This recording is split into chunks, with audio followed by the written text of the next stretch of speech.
Douwe Dekker adalah tokoh Belanda yang memperjuangkan hak pribumi. Douwe Dekker merupakan salah seorang peletak dasar nasionalisme Indonesia di awal abad ke-20. Penulis yang kritis terhadap kebijakan pemerintah penjajahan Hindia Belanda, wartawan, aktivis politik, dan juga penggagas nama Nusantara sebagai nama bagi Hindia Belanda yang merdeka. Pendidikan Douwe Dekker pertama kali dimulai kota Pasuruan. Tamat dari sana kemudian ia masuk di HBS di Surabaya. Namun tidak lama di sana orang tuanya selalu memindahkannya ke sekolah elit di Batavia yang bernama Gymnasium Koning Willem III School. Setelah lulus ia lalu diterima bekerja di kebun kopi di wilayah Malang, Jawa Timur.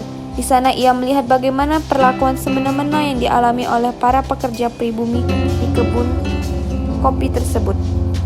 Tindakan semena-mena tersebut membuat Douwe Dekker membela para pekerja kebun, yang membuat ia cenderung dimusuhi oleh para pengawas kebun yang lain, hingga membuat ia berkonflik dengan manajernya, hingga akhirnya Douwe Dekker dipindahkan ke perkebunan tebu.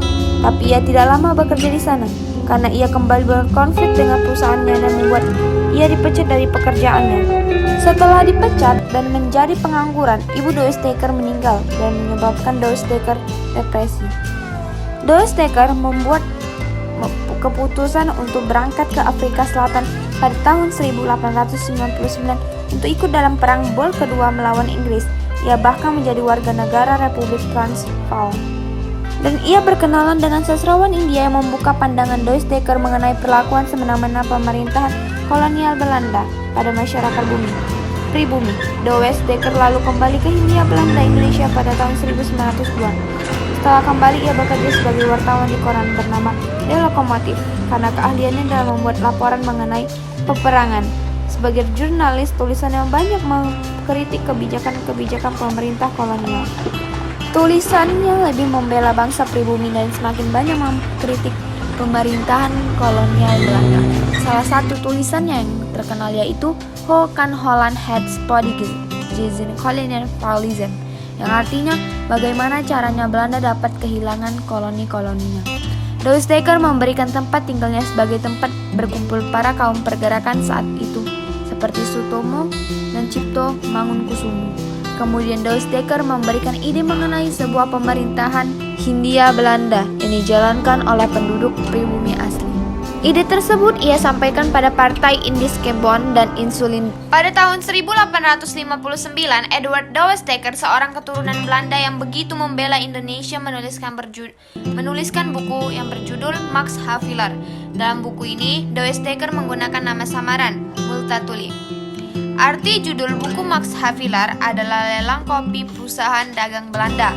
Isi buku ini berupa kritik akan kewenang-wenangan pemerintahan kolonial Belanda pada masa penjajahan.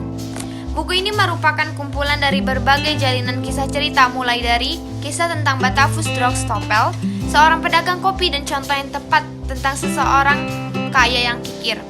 Cerita ini merupakan simbol bagaimana Belanda mengeruk keuntungan dari daerah jajahannya.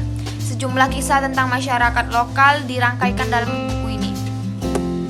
Selain itu, tulisan juga mengenai pengalaman Multatuli yang bekerja untuk Hindia Belanda.